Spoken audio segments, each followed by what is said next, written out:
భారతీయ పురాణాల పొరల వెనుక దాగి ఉన్న ఎన్నో అద్భుతమైన రహస్యాలు మీకు తెలుసా? చరిత్ర పుటల్లో మరుగున పడిపోయిన కొన్ని ఆసక్తికరమైన కథలను ఇప్పుడు మనం చూద్దాం.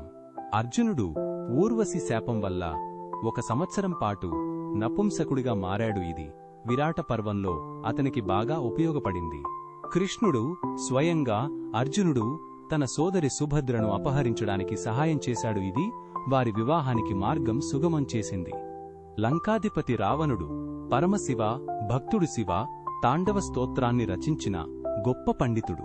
హనుమంతుడు సూర్యభగవానుని వద్ద విద్యనభ్యసించి సూర్యుని రథంతో పాటు ప్రయాణిస్తూ సమస్త వేదాలను నేర్చుకున్నాడు. గంగాదేవి కేవలం శివుని జటాజూటంలో నుండి మాత్రమే కాక వామనావతారంలో విష్ణువు పాదం నుండి కూడా ఉద్భవించిందని మీకు తెలుసా?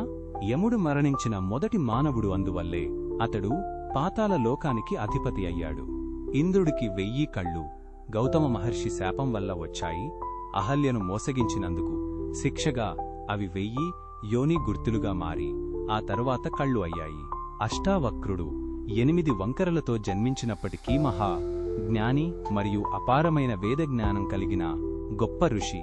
క్షీరసాగర మథనంలో కేవలం అమృతం మాత్రమే కాదు, ప్రపంచాన్ని నాశనం చేసే హాలాహలం కూడా వచ్చింది. దానిని శివుడు లోక కళ్యాణం కోసం సేవించాడు.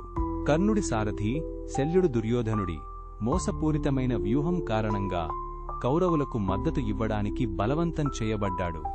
ఈ రహస్యాలు ఒక పురాతన నిధిలా ప్రతి కోణం నుండి సరికొత్త కథలను వెలికితీస్తాయి. మరిన్ని అద్భుతమైన కథల కోసం మాతో కనెక్ట్ అయి ఉండండి.